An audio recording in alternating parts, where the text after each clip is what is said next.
Praise the Lord. எல்லாரும் எப்படி இருக்கீங்க? நல்லா இருக்கீங்களா? எல்லாரும் நல்லா இருப்பீங்கன்னு சொல்லி ஆண்டவருக்குள்ள விசுவாசிக்கிறேன். இன்றைய வேளையில் எல்லாருக்கும் என் அன்பின் வாழ்த்துக்கள். குறிப்பாக பிறந்த நாள், திருமண நாள் காணுகிற ஒவ்வொருவருக்கும் என் அன்பின் வாழ்த்துக்கள். இன்னைக்கு சிந்தித்து தியானிப்பதற்காக எடுத்துக்கொள்ளப்பட்ட வேத வார்த்தை 3 நாள் இந்த வசனம் சொல், கர்த்தர் நிச்சயமாக அற்புதம் செய்வார். பிரியமானவர்களே, வாழ்க்கையில் ஒரு அற்புதம் வேணும், ஒரு அதிசயம் வேணும் அப்படின்னு சொல்லியெல்லாம் காத்துட்டு இருப்போம்.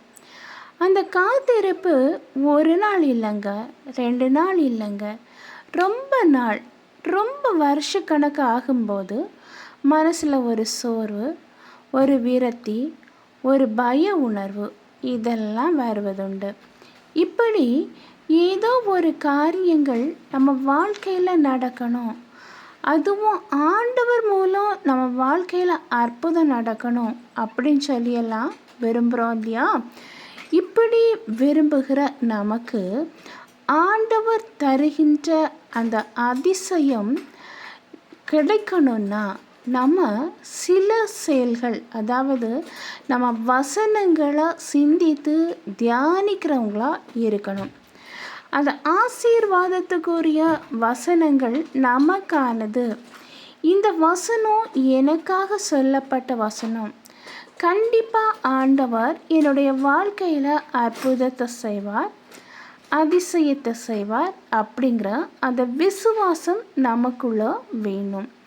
இப்போ அன்னாளை பாருங்க, கற்பத்தின் கனிக்காக அன்னாள் ஆண்டவர் சமூகத்தில் உட்கார்ந்துருந்து ப்ரேயர் பண்ணுறாங்க. அவங்க விசுவாசித்தாங்க, ஆண்டவர் கண்டிப்பாக என்னுடைய வாழ்க்கையில் அற்புதத்தை செய்வார் அப்படிங்கிற ஒரு விசுவாசம் அவங்களுக்குள்ள உண்டு. அதனால் ஆண்டவர் அந்த விசுவாசத்தை பார்த்து அன்னாளுக்கு கற்பத்தின் கனியை கொடுக்குறாரு. அதே போல் தாவீதை பாருங்க, சிறுவனான தாவீது அவன் ரொம்ப சிறிய பையனாக இருந்தான், ஆனால் கோலியாத்தை முறியடித்தான். எப்படி?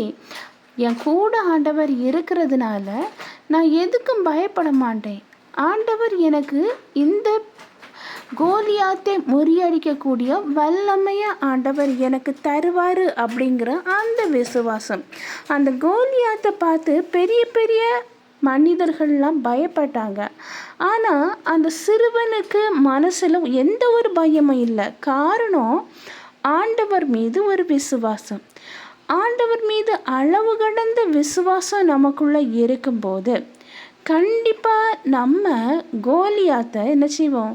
முறியடிக்கிற வல்லமை மிகுந்த ஒரு வல்லமையை ஆண்டவர் அந்த தாவீதுக்கு கொடுத்தவர் நம்ம வாழ்க்கையில் அற்புதத்தை செய்வார். ஆனால் நமக்கு ஏன் வாழ்க்கையில் பயம் வருது? ஏன்னா விசுவாசம் குறைஞ்சி போச்சு. இப்போ அந்த வசனம், ஆண்டவர் அதிசயம் அற்புதத்தை செய்யணும்னா என்ன வசனத்தை நம்ம சொல்லணும் அப்படின்னு சொல்லி பார்த்தீங்கன்னா, சங்கீதம் 23வது அதிகாரம் 1வது வசனம். கர்த்தர் என் மெய்ப்பராய் இருக்கிறார், நான் தாழ்ச்சி அடையேன். பாருங்க, ஆண்டவர் என்னுடைய மெய்ப்பராய் இருக்கிறதுனால நான் தாழ்ச்சி அடைய மாட்டேன், என்னுடைய வாழ்க்கையில் நான் உயர்ந்த நிலைமைக்கு வருவேன் அப்படிங்கிற அந்த விசுவாசம் சங்கீதக்காரனான தாவீதுக்கு இருந்து நமக்கு இருக்கா?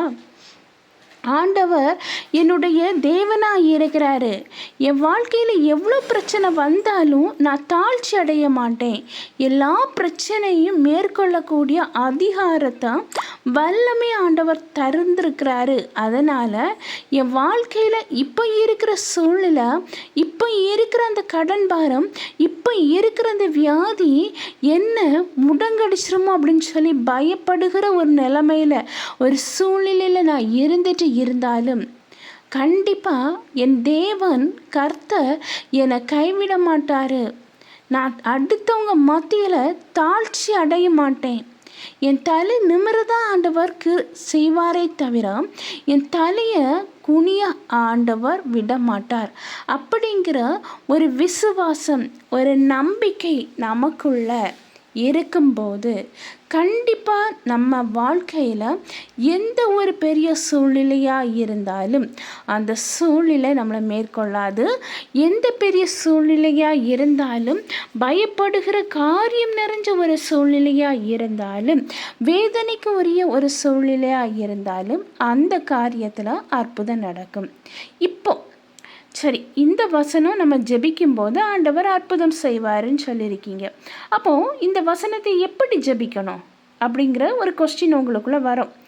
எப்படின்னா, அதிகாலை வேளையில் 3 நேரம் இந்த வசனத்தை நீங்கள் ஜெபிக்கலாம்.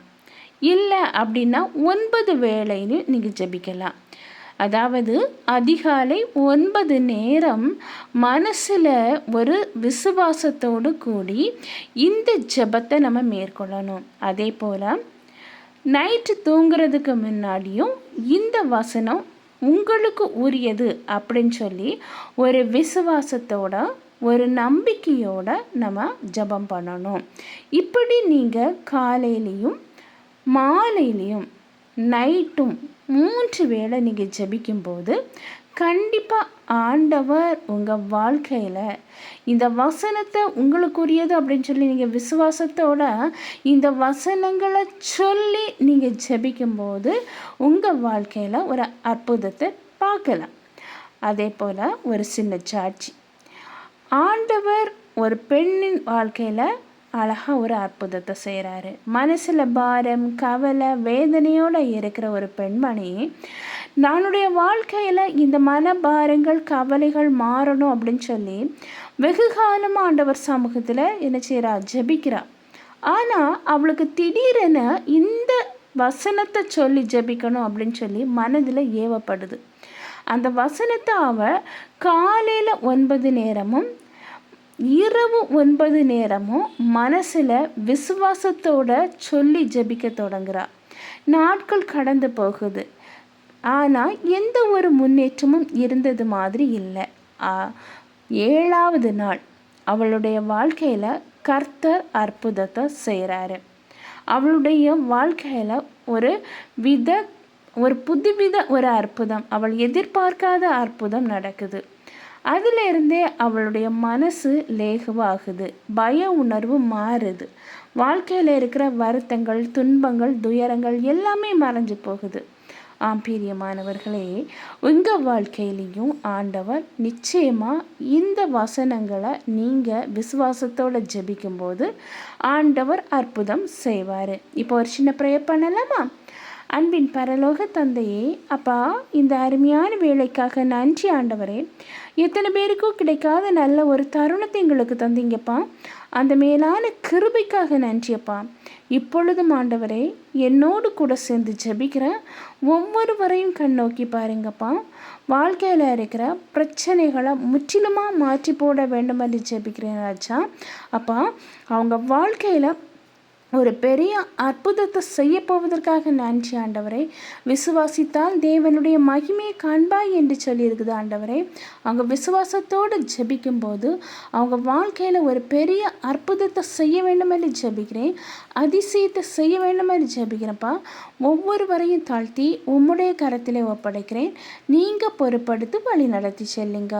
மீட்பர் இயேசுவின் மூலம் ஜெபம் கேளும் அன்பு நிறைந்த பரம தந்தையே, ஆமீன் ஆமீன்.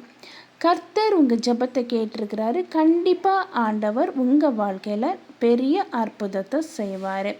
கர்த்தர் தாமே இவ்வார்த்தைகளை ஆசீர்வதிப்பாராக. ஆமீன் ஆமீன். ஹல்லேலூயா.